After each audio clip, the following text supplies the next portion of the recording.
Dice el texto original que apareció un ángel, dice un enviado de Dios, que estaba parado frente a Balaam y frente a la burra, con una espada desnuda en la mano, una espada desenvainada. Eso nos da a entender que el ángel estaba dispuesto a matarlo.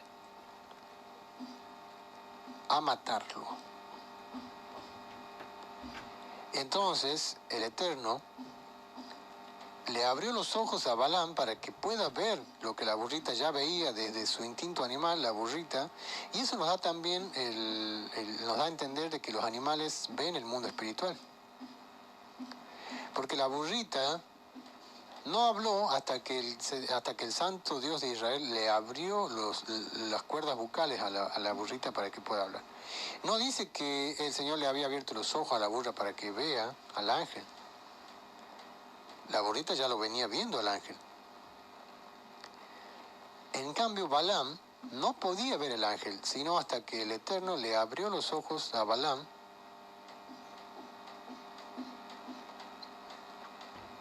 para que él pueda ver al ángel que estaba frente de él con una espada desenvainada, a punto de matarlo. Bueno, la historia se pone más linda porque dice el texto original que el ángel se le aparece y le dice: yo estoy aquí, dice, la burra no quiere avanzar porque ella me vio. Y dice, y si de no ser por ella que se detuvo, yo te hubiese matado a ti con esta espada y a ella hubiese dejado con vida. ¿Por qué el ángel le dice eso?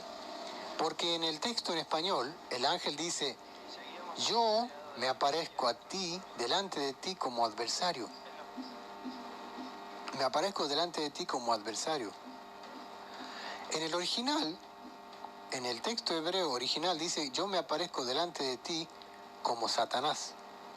El ángel utiliza la palabra Satanás para decirle a él: yo me aparezco delante de ti como adversario.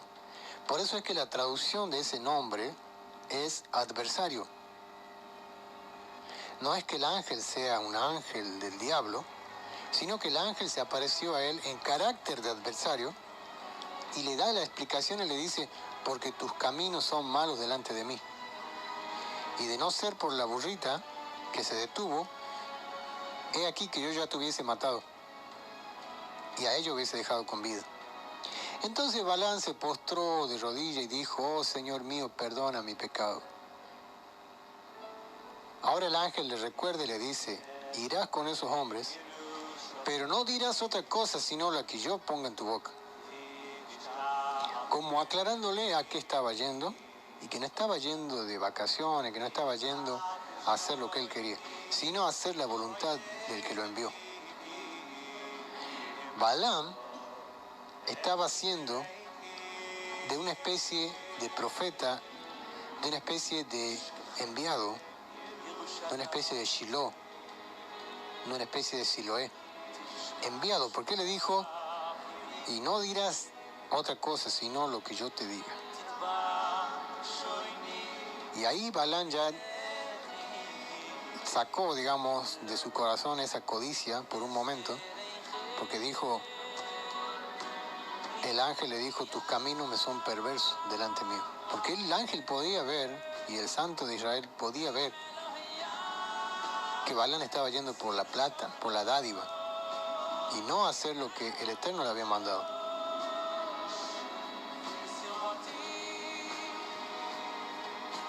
Llegaron a Moab, a los campos de Moab, y Balaam fue recibido por Balac, fue enviado a sus aposentos para que al otro día haga el trabajo. Y ya estando ahí, él le dice a Balac: yo he venido, pero sepas, dice, oh rey, que tú me has mandado a llamar para que yo maldiga al pueblo. Pero yo no voy a decir otra cosa sino la que Dios ponga en mi boca. Yo no voy a decir otras palabras sino las que Dios ponga en mi boca. Sí, está todo bien, dice, porque él no sabía de qué Dios le estaba hablando. Al otro día, Balaam es enviado junto con Balac, hacen sacrificio de animales, hacen 7 altares, edifican 7 altares, sacrifican animales en cada altar. Entonces Balaam pide al Señor una guía profética y le dice: Señor, he sacrificado estos animales, he levantado este holocausto, he hecho esta ofrenda. Ahora dice: dame palabras de profecía para profetizar el día de hoy. Y las palabras fueron de bendición. Cuán hermosas son tus tiendas, oh Jacob. Cuán hermosas tus habitaciones, oh Israel. Y Balac se enojaba porque Balaam tenía que maldecir al pueblo y Balaam lo bendecía. Y Balaam lo llevó para otro lado y le dijo: ven de este lado, solamente mírame, dice, a estas 2 tribus. No mires las 12 tribus, dice, mírame estas 2 tribus y maldícemelas, dice él. Y Balaam preparó su maldición en su corazón, pero de su boca salían bendiciones. Le veré, mas no de cerca, y estrella saldrá de Jacob. Y comenzó a profetizar, profetizar, profetizar. Israel, dice, acabará con todos sus enemigos, los destruirá como nada, porque bendito es el pueblo. Y Balac decía: ¿qué estás haciendo? Dice: te pago para que lo maldigas y lo bendices. Ven a este lado, te llevaré a otro lugar. Te llevaré a otro lugar, dice, y de ahí me lo podrás maldecir. Tercer intento y otra bendición. Israel, dice, pueblo escogido de Dios, acabará con todos sus enemigos. Profecías de bendición, de bendición, de bendición, de bendición. Y Balac ya se colmó la paciencia y le dijo: ¿sabes qué? Ya cállate. Porque estas 3 veces, dice, te he pedido que lo maldigas y lo único que has hecho, dice, es bendecir, dice, al pueblo. Así que dice: ya basta. Basta, basta, ya no lo hagas. Profería una y otra vez bendiciones cuando él miraba al pueblo de Israel, porque el Eterno ponía palabras en su boca, y esas palabras, o sea, Balaam era un auténtico profeta. Y está demostrado porque en su corazón él no quería bendecir al pueblo, pero con sus labios, que estaban siendo usados por el Dios, él bendecía al pueblo. Y ahí viene algo muy malo y muy triste, porque luego de estos 3 intentos de maldecir al pueblo, y sin tener éxito, Balac le dice a Balaam que se calle, que ya basta. Pero obviamente, si a vos te pagan por hacer un trabajo y en 3 intentos no lo logras hacer, supongamos que sos un carpintero y te pagan por hacer una mesa, una silla. Hace la primera silla, se sienta el patrón y se rompe la silla, las patas de la silla, se cae al suelo el patrón. Te dice: ¿sabes qué? Hacela bien, mirá, me caí. Bueno, voy a hacer otra vez la silla y corregí el primer error, pero la silla te vuelve a salir mal y el patrón se sienta, que no era nada livianito, se rompe la silla y cae al suelo y te dice: ¿sabes qué? Hacela bien, si no, no te pago. Y vos haces la tercera vez la silla y la volvés a hacer mal y el patrón se siente y se vuelve a caer. Entonces el patrón te dice: ¿sabes qué? Ya basta, no hagas más sillas. ¿Vos crees que te va a pagar? O sea, ¿crees que vas a recibir la paga por el trabajo que te encomendaron hacer? Esto estaba pasando con Balaam. Ya 3 intentos de maldecir al pueblo y no lo podía hacer. Entonces él quería la paga, porque el rey no le había pagado hasta que no vea el trabajo hecho. Y Balaam como era astuto, dijo, no lo puedo maldecir porque es bendito. Entonces, ¿qué voy a hacer? Ven, dice. Ven, dice, y yo te voy a decir una cosa. No te declaré yo, dice, y a tus mensajeros, aun cuando tú me mandaste a buscar, dice, no te declaré yo, dice, que aunque tú me dieras tu casa llena de oro, ¿no podría yo traspasar el dicho del Señor? Para hacer cosa buena o mala, dice, por mi propia cuenta, sino lo que el Señor me dé, eso diré. Ahora me voy, dice, a mi pueblo. Por tanto, ven, dice, te indicaré lo que este pueblo ha de hacer a tu pueblo en el futuro. Y él le muestra una profecía,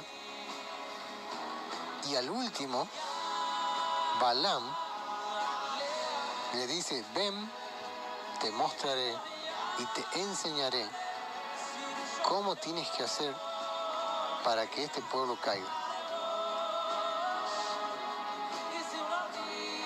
Y ahí Balaam le da la idea, digamos,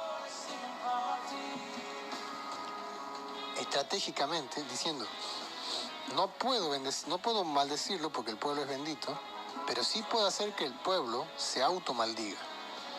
Porque el Dios de ellos es santo. El pueblo mismo es santo. Si nosotros logramos quitar esa santidad del pueblo, el pueblo se va a automaldecir y el pueblo va a caer. Y Balac le dijo, ¿y qué es lo que vas a hacer? Sencillo. Vas a enviar de las princesas de Moab y de las princesas de Madián, y con comidas no aptas, que ellos tienten al pueblo, que ellos vayan a la prostitución, directamente a la prostitución, y que ellos se prostituyan con el pueblo de Israel, con los varones del pueblo de Israel. Princesas moabitas, princesas madianitas, con carne de cerdo a la parrilla, con carne de cerdo asada, con ese olor la vas a traer, los vas a traer. Ellos vienen comiendo maná de hace 40 años, con olor a carne de cerdo, lo vas a traer. Y cuando ellos sean atraídos por el olor de esa carne inmunda, ellos van a ver quiénes son las chicas que preparan esa carne. Las moabitas, las madianitas, que no eran para nada feas. Feas es lo que escaseaba en Madián, y chicas feas es lo que escaseaba en Moab. Mandaron ellos las princesas moabitas y madianitas, de las más lindas y de las más paganas, a que ellas cocinen esa carne de cerdo y que el humo se vaya para los campamentos. Y miren de curioso esto, porque los primeros en caer fueron los que estaban en la orilla, digamos, del campamento. Por eso cuando usted vaya a una congregación, no se siente en los últimos asientos. Esos asientos es donde se siente el diablo, porque el diablo va a la iglesia también. ¿Quiénes fueron los primeros en caer? ¿Y quiénes son los primeros en alejarse de la iglesia? Los que se sientan al último. Eso está comprobadísimo, eso es ciencia. Eso no es teoría, eso es ciencia. ¿Quiénes son los primeros que se van de las congregaciones? Los que se sientan al último. Los que se quedan en la puerta. ¿Y qué pasó en el campamento de Israel? El humo de la carne de cerdo, el humo del chorizo, llegó primero a las orillas, a los campamentos que estaban en las orillas, a las tiendas que estaban en las orillas. Olieron y salieron ellos a ver, papá, ¿qué es ese olor? Siento un olor rico, papá. Y no es maná. No es maná. Y salieron a ver y ahí estaban las chicas, con su sombrerito blanco arriba de chef.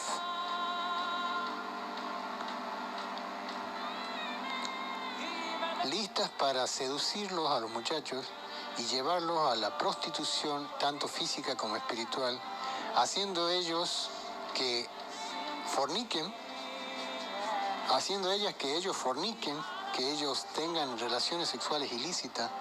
Y nada fuese eso, sino que relaciones sexuales consagradas al ídolo Baal-peor, un ídolo asqueroso de la tierra de Moab, un ídolo asqueroso cuyo culto era hacer obscenidades delante de esa imagen. No vamos a ser redundantes con esto. La forma de adorar esta imagen era hacer cosas asquerosas, horripilantes delante de esa imagen. Muy parecido a lo que hacen algunas culturas acá, en la zona limítrofe de estos dos países que tenemos acá, con sus ídolos. Muy parecido a las cositas que hacen en las fiestitas de los ídolos paganos que también tenemos acá. Entonces los hijos de Israel, que no adoraban imágenes, que no se postraban delante de ninguna imagen, ahora se estaban revolcando en el barro junto con las moabitas, junto con las madianitas. Pasaron de héroes a villanos. Pasaron de ser santos, kadoshim, apartados, a estar revolcándose en el barro junto con las moabitas, comiendo carne de cerdo, carne prohibida por la Biblia, y teniendo relaciones sexuales prohibidas por la Biblia.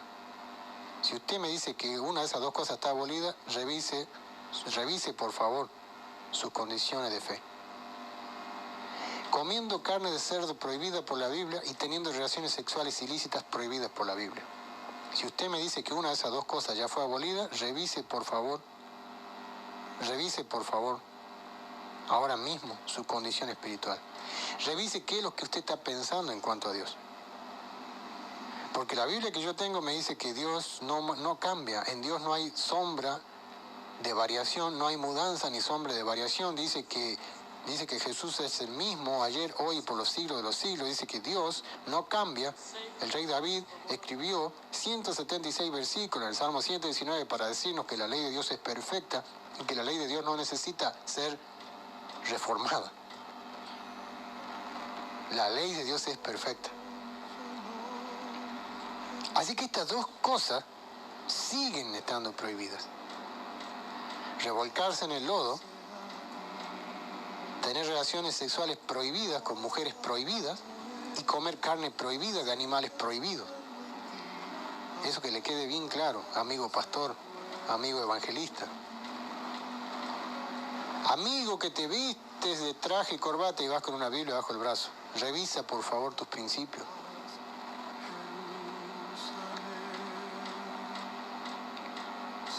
¿Quiénes son los verdaderos creyentes? ¿Quiénes son los verdaderos cristianos? ¿No dijo acaso Jesús, en esto conocerán todos que soy mi discípulo, cuando tengáis amor uno por los otros? ¿No dijo acaso el Señor, quiénes son los verdaderos cristianos en Apocalipsis? Aquí está la paciencia, los santos de Dios, los que guardan los mandamientos y tienen la fe de Jesús. Pero nosotros somos tachados. Nosotros somos tachados, yo mismo, Daniel Janútolo, yo mismo soy tachado de ahora haberme vuelto a los antiguos rudimentos, me dicen. Y yo sé que hablan de mí diciendo, Daniel estaba en la gracia y ahora se volvió a la ley. ¿Qué dice la Biblia acerca de mí? ¿Qué dice la Biblia acerca de vos? ¿Será que yo me volví a la ley? ¿O será que la ley siempre tenía que estar en nuestro corazón? ¿Será que dejé de ser enseñado por personas que me decían que la ley fue abolida y me vine a los brazos de Jesucristo a decirme, cuando Él me dijo, Daniel, yo no la he venido a abolir, yo la he venido a cumplir? Porque si yo violo la ley de tránsito una y otra vez, hasta 20 veces, La multa que me van a poner no va a ser nada económica.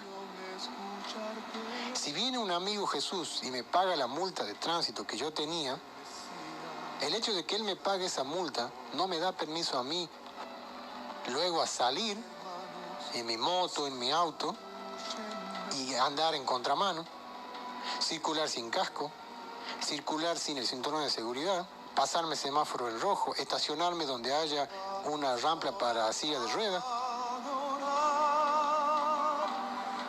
El hecho de que mi amigo Jesús me pague la multa de tránsito no me da derecho a mí a violar la ley de tránsito. La ley de tránsito sigue vigente.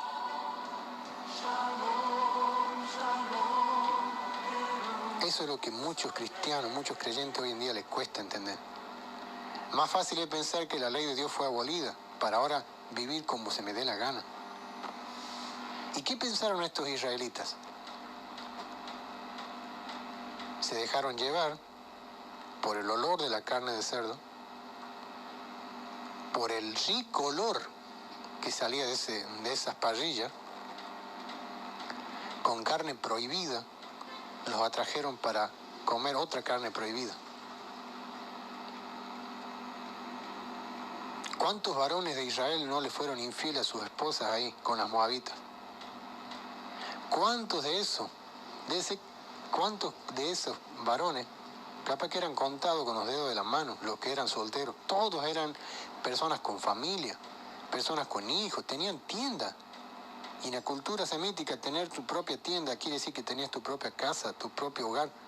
Ellos salieron de sus tiendas a prostituirse con las moabitas. Y ellos trajeron sobre el pueblo una de las peores plagas, una de las peores maldiciones que el Santo de Israel les mandó. ¿Saben qué? Les fue peor que los egipcios. Porque los egipcios se fueron mermando de a poco, 1, 2, 3, 4, 5, 6, 7, 8, 9, 10 plagas, para que el pueblo quede como quedó. El pueblo de Israel se estaba por perder en un solo día, porque el apóstol Pablo escribe en Corintios y murieron 23.000 en un solo día. En un solo día, ni a Egipto le pasó eso, damas y caballeros. Ni a Egipto le pasó esto. El pueblo pecó con las moabitas, con las prostitutas moabitas, con las rameras, hijas de los príncipes, hijas de los reyes. Se prostituyeron, comieron la carne prohibida y se inclinaron a sus dioses, se inclinaron a Baal peor. Esto trajo una ira de Dios. Esto trajo una ira de Dios y el pueblo de Israel, créame, el pueblo de Israel iba a desaparecer ese mismo día. Hoy en día no tendríamos Biblia, hoy en día no tendríamos fe, hoy en día no habría iglesias. Hoy en día, ¿sabes qué? Ni siquiera el plan de salvación se podía haber llevado a cabo, porque Yeshua, Jesús, desciende de la tribu de Judá.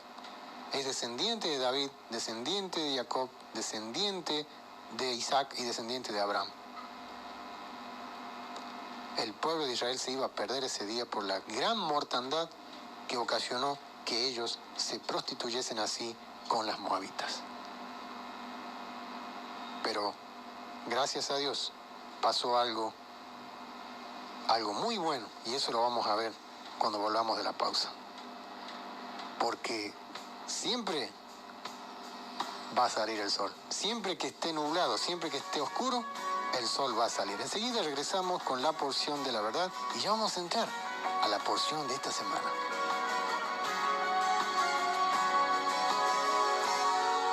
No digas no puedo, no lo voy a lograr. El tiempo ya pasó, que el sueño ya murió, no voy a seguir, pues Dios no se agrada de esa decisión. Precisas vencer, Dios está contigo, extendiendo hoy sus manos.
עוד צריכים אותנו.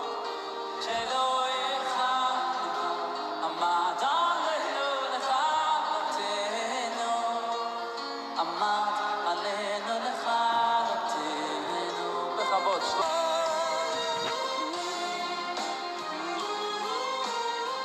Cuando Israel estaba en Sitín, los hombres de Israel empezaron a fornicar con las hijas de Moab. Ellas los invitaron a los sacrificios de sus dioses y el pueblo comió y se inclinó a sus dioses. El pueblo se unió a Baal-peor y el furor del Señor se encendió contra Israel. En eso, un israelita trajo a una madianita a la vista de Moisés y de toda la congregación.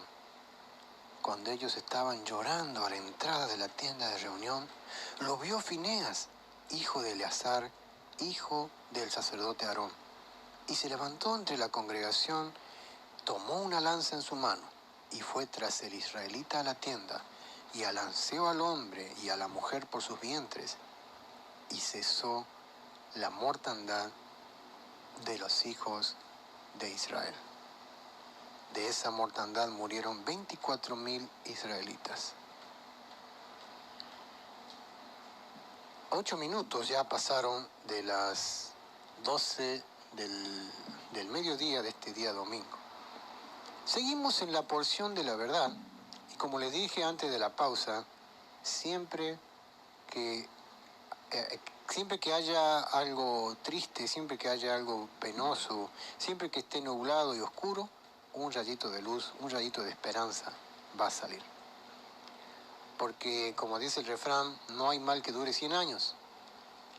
El pueblo, como les decía al principio, de no ser por un varón como Fineas, el hijo de Eleazar, el sacerdote, nieto del sacerdote Aarón, de no ser por él y por la valentía que él tuvo de terminar con la vida de estos dos personajes, de este varón israelita y de esta hija de príncipe de Moab, de Madián, de no haber hecho él esta hazaña, de sacrificarse a sí mismo, arriesgarse a que este proceso, esta tarea le salga mal y que él se vea en problema, él tomó una lanza y los mató con las manos en la masa, como se podría decir, los mató en el pleno acto. Y ellos estaban pecando en el campamento de Israel. El muchacho estaba pecando con la moabita, el muchacho estaba pecando con la hija de este príncipe Sur, esta chica llamada Cosbi, que la Biblia lo da al nombre acá más adelante. Y el nombre de la madianita era Cosbi, hija de Sur, príncipe de entre los pueblos de la familia de Madián. Este varón, Fineas, o Pinhas, como se conoce en el hebreo, tuvo el valor de acabar con la vida de estos dos, no sé cómo llamarlo, de estos dos atorrantes, que estaban, mientras el pueblo lloraba por la muerte de los príncipes que habían sido ordenados ejecutar, por la maldad que habían hecho, por haber traído a las moabitas, a las madianitas al campamento, y haber introducido la carne de cerdo en el campamento de Israel, este muchacho, Simri, no le importó que el pueblo esté llorando la muerte de los príncipes, sino que de la mano llevó a esta muchacha a una tienda especial, a una tienda donde se hacían esos sacrificios eróticos, delante de la imagen de Baal-peor. Y él murió en su pecado. Ella, Cosbi, murió en su pecado. Y Fineas fue consagrado automáticamente como sumo sacerdote por Dios. Dios lo exaltó hasta lo sumo. Dios lo levantó y dijo, ahora el sumo sacerdocio va a venir del linaje de Fineas, del linaje del hijo de Eleazar, del hijo de el sacerdote Aarón, nieto del sacerdote Aarón. Y esta historia se pone más linda porque ahora van a pasar cosas muy buenas. El pueblo va a llegar a la tierra de Israel, el pueblo por primera vez va a llegar a la tierra de Canaán, a la tierra prometida.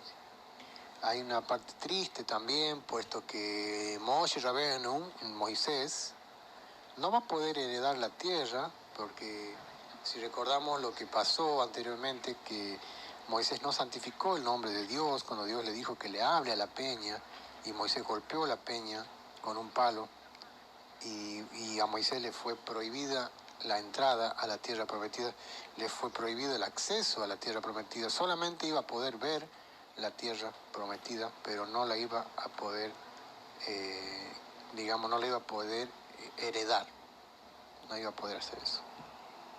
¿Qué pasó ahora?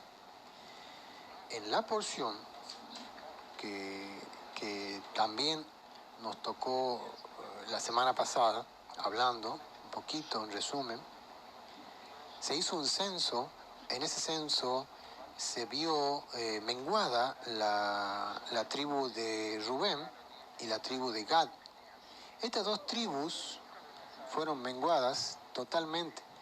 Y aquí podemos hablar en un paralelismo que encontramos entre las tribus de Rubén y las tribus de Leví, puesto que este muchacho Simri, el de la tribu de Rubén, era el muchacho que fornicó con la madianita en la tienda. Y el muchachito que fue con la lanza y los mató era de la tribu de Leví, era el heroico Pinhas, el heroico Fineas, hijo de Eleazar el sacerdote, hijo de Aarón, descendiente de la tribu de Leví. Por ahí, si ustedes no sabían, tanto Moisés como Aarón son de la tribu de Leví. Tanto Moisés como Aarón son levitas. Entonces, si nosotros nos remontamos al tiempo de Jacob Avinu, de nuestro padre Jacob, si nos remontamos nosotros al tiempo del patriarca, vamos a ver que cuando la hija de Jacob, llamada Dina, ella fue ultrajada, ella fue violada por un príncipe de Siquem, el hijo del rey de Siquem. Se llamaba nada más ni nada menos que Amor. O sea, príncipe Amor se llamaba. Así que cuidado las jovencitas con el príncipe Amor, porque el príncipe Amor anda por ahí, anda suelto por ahí. Y este príncipe Amor sedució a la muchachita, a Dina, y la avergonzó porque quitó su virginidad. ¿Y qué hicieron los hijos de Jacob, los hermanos de Dina? ¿Qué hicieron cuando se enteraron de este incidente? Ellos, así en resumen se lo digo, ellos fueron a las tiendas de los siquemnitas y los atravesaron con espadas, o sea, los mataron a todos. O sea, eran personas violentas. El tema de Rubén y de Leví eran personas violentas. Ellos dos fueron y mataron a todos los descendientes del rey de Siquem, todos los descendientes, y al príncipe Amor también lo mataron a filo de espada, luego de haberles pedido que se circunciden. El problema radica en que la familia de Siquem había ido a pedir la mano de Dina, porque dijeron que el príncipe Amor, su alma se había apegado a Dina, se había enamorado de Dina. O sea, el muchacho primero la viola y luego se enamora. Y ya el mal ya estaba hecho. Ya la había violado. Y ahora viene con que se enamora de ella y se quiere casar. Y quería hacer alianza con el pueblo de Israel. Jacob no le dio su hija en matrimonio, pero sí hizo un pacto de shalom, un pacto de paz con ella. Y dijo, bien, no va a haber guerra entre nosotros. Vayan tranquilos, no va a haber venganza. La venganza no es tuya ni mía. La Biblia dice, la venganza es del Señor. La venganza es de Adonai. Entonces, ¿qué pasó? Jacob, que es la máxima autoridad en ese tiempo, de las 12 tribus, de los 12 hijos, él le dio su palabra a Siquem de que no iba a haber guerra. Y resulta que Jacob le da su palabra, pero Rubén y Leví les dicen, bueno, si quieren ser parte de nuestro pueblo, tienen que circuncidarse. Y en el día 10º de la circuncisión, el peor día en que la pasan los varones cuando se circuncidan luego de haber cumplido los 8 días de vida, porque si no se hace al 8º día de vida, la cosa se pone muy dolorosa. Estos varones fueron a las tiendas de Siquén y los atravesaron a filo de espada. Y este paralelismo que estamos viendo entre Rubén y Leví, ellos deshonraron a su papá porque su papá le había dado la palabra, y miren que la palabra antes valía. No sé cuándo la palabra de un hombre dejó de tener valor, pero qué lindo sería que la palabra del hombre vuelva a tener valor. Porque estos muchachos pasaron por la autoridad del padre, porque el padre le había dado su palabra de que no iba a haber guerra y de que iba a haber un pacto de shalom, un pacto de paz. Ellos fueron y no le importó el decreto de su papá, y fueron y los mataron a todos.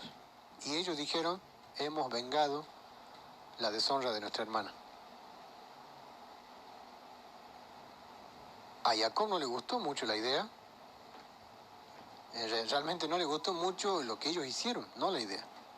Porque ellos ya le contaron cuando ya lo hicieron. Dijeron, papá, los matamos a todos, no quedó ni uno con vida. Primero los hicimos circuncidar y como ellos querían ser parte de nuestro pueblo, se circuncidaron.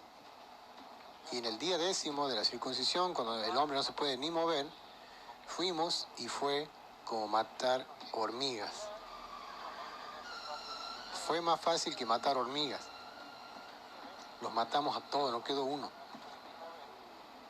Y Jacob se enojó mucho con estos dos varones, con Leví y con Rubén.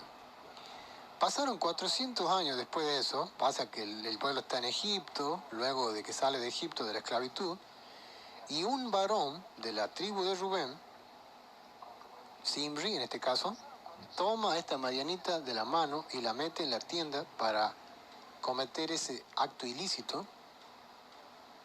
Y otro varón de la tribu de Leví, llamado Fineas, o Fines, como traduce la Reina Valera, y va y los atraviesa con una lanza. En este sentido vemos que los descendientes de Rubén seguían con la deshonra hacia su padre, hacia el pueblo de Israel, digamos, hacia el patriarca. Pero este muchacho de Leví reivindicó el título, reivindicó, digamos, el valor de esa tribu, la tribu levita, deshaciendo el mal en Israel.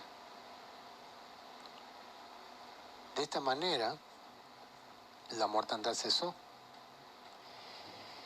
Y tristemente vemos que en este censo, en este segundo censo, vemos que la tribu de Gad y la tribu de Rubén fue la más afectada si comparamos el primer censo en Sinaí al segundo censo que se hace acá en los campos de Moab, cerca del Jordán frente a Jericó. Donde se hizo este censo en segundo término, se ve una disminución considerable de la tribu de Rubén y de la tribu de Gad. Fueron aparentemente las tribus que más fueron perjudicadas con el tema de Baal Peor, con el tema del ídolo que pasó, porque murió mucha gente por causa de esa idolatría, murió mucha gente por causa de ese pecado de la carne de cerdo. Y hoy me dicen que se puede comer carne de cerdo. La Biblia me muestra que murieron 24.000 por comer carne prohibida y por acostarse con las mujeres prohibidas. También en esta porción hemos visto a las hijas de Zelofejad pedirle herencia a Moshe Rabenu, puesto que Zelofejad, que era, digamos, de la tribu de Manasés, Zelofejad no había tenido hijos varones. y estaba en riesgo de que las chicas no tengan herencia. Y ellas se acercaron, estas 5 muchachas se acercaron a Moisés y le pidieron por favor herencia. Moisés consulta con el Señor y el Señor le dice, bien han pedido las hijas de Zelofejad porque ellas no se han casado y Zelofejad no tuvo hijos varones. Más adelante vemos que ellas heredan porciones de tierra y que Josué es consagrado como sucesor de Moisés. Moisés le habla al Señor y le dice, ¿quién va a quedar en mi lugar cuando yo muera? Tiene que ser uno que sepa entrar, que sepa salir, que sepa introducir al pueblo y que sepa sacar al pueblo. Estaba dando características mesiánicas Moisés, diciendo, ¿quién, Señor? ¿Quién califica? Y no podía ser otro. Yehoshua, o Joshua, como se dice en inglés, Joshua, que es Josué. Josué, le dijo Dios, él, tráelo, y que el sacerdote Eleazar lo unja con aceite. Y él será consagrado para ser tu sucesor, y que él podrá introducir y sacar al pueblo. Él, el único que califica para ser tu sucesor. Y ahí nosotros sacamos versículos famosísimos en el Evangelio, como Josué 1.8, como Josué 1.9, que dice, no temas en nada, así como estuve con Moisés, estaré contigo. No temas ni desmayes, porque yo, Jehová tu Dios, estaré contigo donde quiera que vayas. No se apartará de tu boca este libro de la ley, sino que de día y de noche meditarás en él para que guardes y hagas conforme a todo lo que en él está escrito, porque entonces harás prosperar tu camino y todo te saldrá bien. Mira que te mando que te esfuerces y que seas valiente. No temas ni desmayes, porque yo, Yahweh, Jehová, tu Dios, estaré contigo donde quiera que vayas. Una promesa dada solamente al único que calificaba para ser el sucesor de nada más ni nada menos que de Moisés, nuestro maestro.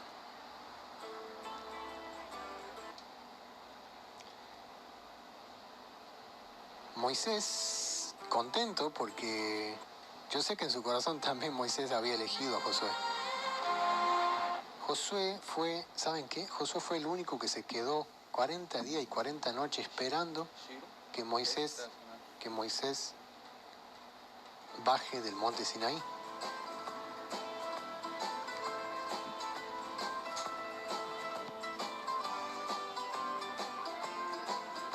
Esa historia es muy buena. Josué se quedó esperando que Moisés baje del monte Sinaí. Josué fue la mano derecha de Moisés en todo sentido. Josué fue el guerrero. Josué fue uno de los dos que no se rebelaron, de los 2 espías que enviaron a conocer la tierra de Canaán cuando estaban en Kadesh Barnea. Josué fue el único, junto con Caleb, que pudieron ver lo bueno de la tierra de Israel.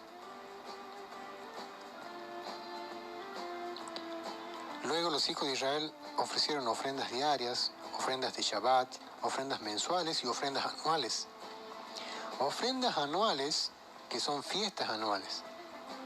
Ofrendas de Pesaj, de Pascua, ofrendas de Pentecostés, ofrendas de Shavuot, ofrendas de Terúa o de trompetas, ofrendas de expiación o de Kipurim, y ofrendas de Sukkot, o ofrendas de tabernáculos, de la fiesta de tabernáculos, ofrendas de Shabbat y ofrendas de lunas nuevas. Luego el Señor les va a hablar un poquito de lo que son los votos. Los votos que cuando una persona hace voto, tiene que cumplirlo. No puede hacer un voto y no cumplirlo. El Señor demanda que si vas a hacer un voto, que lo cumplas. Solamente el padre de una mujer que todavía viva con ellos en su juventud, en su mocedad, todavía podía el padre, si es que el padre escuchaba ese voto, y veía que el voto realmente iba a perjudicar a la chica en cierta forma, el padre podría anular ese voto y la chica quedaba libre de esa promesa. También pasaba en el caso de las casadas, si la mujer casada hacía un voto al Señor, así como una promesa al Señor, y si el marido escuchaba y veía que era difícil de cumplir, antes de que la mujer se comprometa y no lo pueda cumplir, el marido podía anularle el voto y decir, eso no lo vas a poder cumplir, no prometas algo que no vas a cumplir. Y el marido anulaba el voto y la muchacha quedaba libre de la carga de ese voto que había hecho, de ese compromiso que había hecho con Dios. ¿Qué nos enseña esto? En el capítulo 30 de Números, que si te comprometiste con el Señor, cúmplelo. Si te comprometiste a hacer 54 porciones de la verdad, cúmplelo. Si te comprometiste a ir a limpiar la congregación, cúmplelo. En el caso mío, si me comprometí a estar aquí los días domingos a las 11 de la mañana para hacer la porción de la verdad, 54 programas, 54 programas, año a año. Si me comprometí a estar aquí para traerle a usted una versión 2.0, se podría decir, de lo que es estudiar la Biblia, detenerse, analizar, investigar, reflexionar, tengo que cumplirlo. Si estamos aquí en la radio 106.1 Yeshua es Adonai, en la 106 de su dial, para que usted nos escuche, y aquí vamos a estar junto al pelado, junto al pastor Ruiz, y aquellos que también quieran venir a acompañar, a impulsar, a cooperar, a contribuir. Las puertas y los micrófonos están abiertos. Si usted estudia la Biblia, nosotros los días domingos estamos aquí y siempre que termina una porción, avisamos cuál va a ser la próxima para que usted también estudie en su casa. Y el próximo domingo podamos estar hablando el mismo idioma. Podamos estar en la misma página, para que se entienda. Podamos estar en la misma sintonía. No yo en la 106.1 y usted en la 106.2. Porque no me va a escuchar bien. En el capítulo 31 vemos cómo Israel castiga a Madián. Dios le dice a Moisés que tome venganza de Madián por lo que ellos habían hecho y dice que mande a las 12 tribus. Acá hay algo curioso porque la tribu de Leví no podía salir a la guerra, pero en esta guerra fue diferente. En esta guerra Dios mismo le dice que mande 1000 soldados de cada tribu, entre las cuales también se encontraba la tribu de Leví. Y acá la Biblia nos muestra que este varón valeroso, Finés o Pinhás o Fineas, como a usted más le guste, hijo del sacerdote Eleazar, también fue a la guerra. Aquel muchacho que había traspasado con la lanza a los pecadores, también fue a la guerra y fue con los instrumentos santos y con las trompetas en su mano para tocarlas. Como suena el shofar, y podemos buscar en YouTube cómo suena el shofar y cómo sonaba cuando Fineas tocaba el shofar, y era el toque de guerra de shofar, porque hay varios toques de shofar, de trompeta. El que tocó Fineas fue el sonido de guerra, para salir a la guerra, porque el shofar se usaba para consagrar reyes, para anunciar peligro, para anunciar la batalla, para anunciar el Shabbat, para anunciar la luna nueva, el cambio de mes, para anunciar también el Rosh Hashanah, el año nuevo o el año bueno. En este sentido, Pinhás o Fineas llevó el shofar para hacerlo sonar y que los madianitas sepan que la venganza, que la hora de la venganza había llegado. La hora de vengar el ataque, el golpe bajo que ellos dieron, para que se entienda, Porque ellos no atacaron con espada, ellos no atacaron con armas. Ellos atacaron por la retaguardia, ellos atacaron. Anoche el pastor nos enseñaba algo, pero sublime. Así se escuchaba el shofar. Cuando Fineas iba tocando las trompetas para que se sepa. Imagínense usted Madianita y escuchar ese sonido y decir, saber que los hijos de Israel vienen a tomar venganza. ¿Sabes qué? Bilam, lo que hiciste tiene sus consecuencias. Lo que mandaste hacer a Balac, lo que mandaste hacer a los 5 reyes de Madián, tiene sus consecuencias. ¿Y sabes qué es lo que se está escuchando? Es el pueblo de Israel, que vienen 12.000 soldados, vienen a acabar contigo. Y yo imagino a Balán corriendo de un lado a otro, y a los 5 reyes de Madián corriendo de un lado a otro, porque la guerra venía hacia ellos. ¿Y saben qué? La guerra fue devastadora. Israel actuó como un huracán, destruyendo todo a su paso y sin perder ni siquiera un soldado. Sin perder ni siquiera un soldado. Este es el patrón de guerra que tendría que tener Israel hasta el día de la fecha. Pero hoy en día vemos que Israel no puede habitar seguro ni en su propia tierra. Nosotros vemos que los judíos están viviendo allá en la tierra de Israel, en Jerusalén. Están viviendo en todas las ciudades de Israel, llámese Tel Aviv, llámese el Negev, llámese Galilea. En todas las ciudades de Israel hay apuñalamiento de palestinos. En todas las ciudades de Israel, los palestinos vienen con un cuchillo y matan soldados, matan policías. Mire, si matan soldados y policías, ¿qué no le hacen a los civiles? Se meten a la casa de los judíos y encuentran familias comiendo, durmiendo, y los apuñalan y dejan charcos de sangre en la casa de los judíos.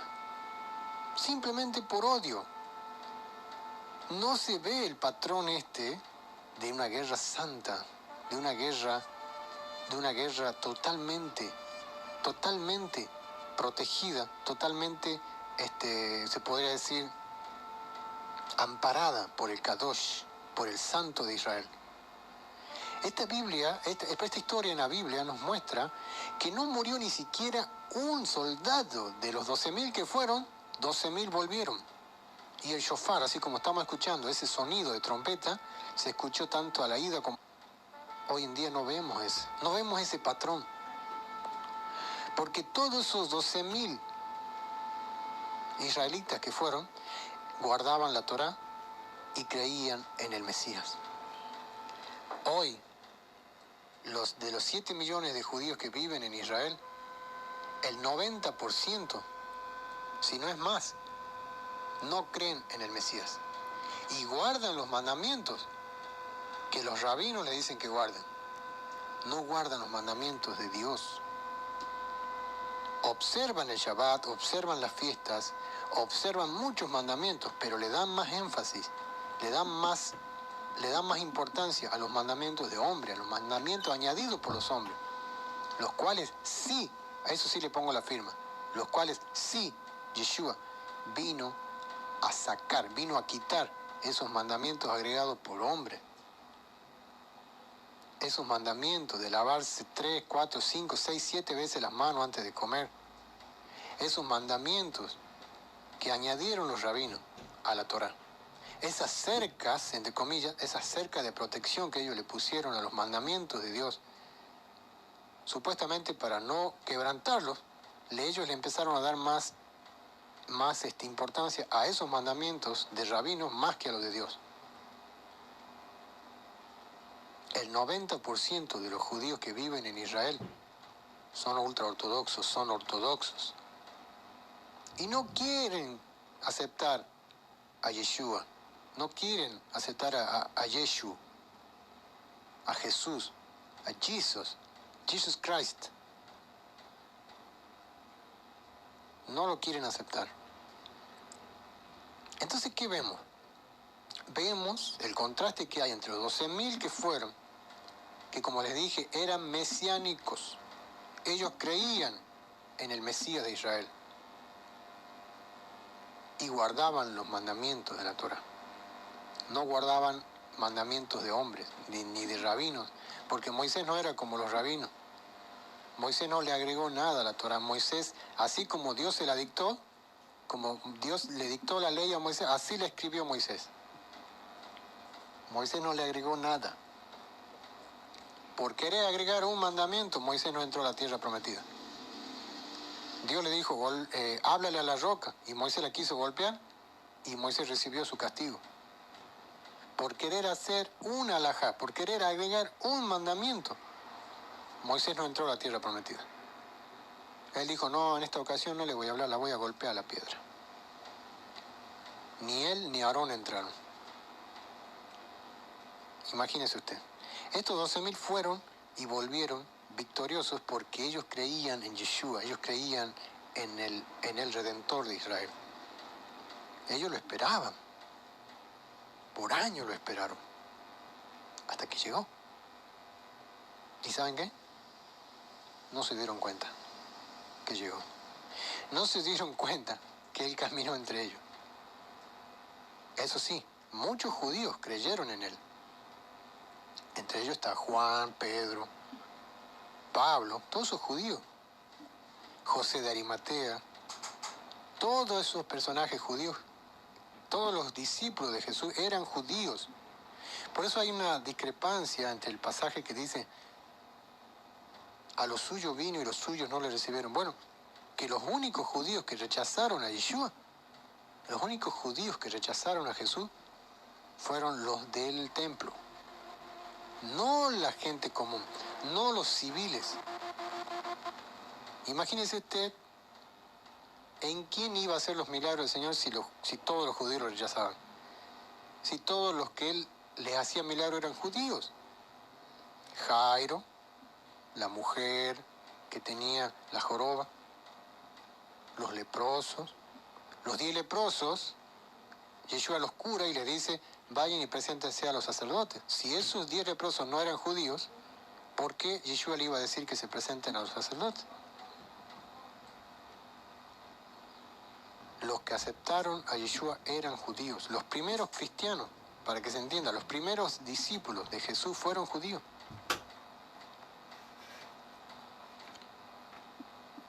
No, a los suyos vino y no lo recibieron.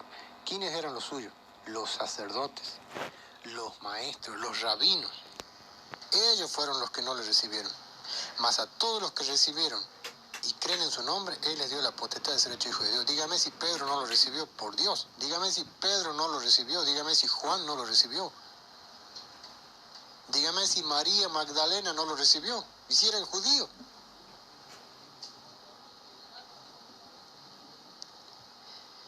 Ellos regresaron victoriosos de esa guerra.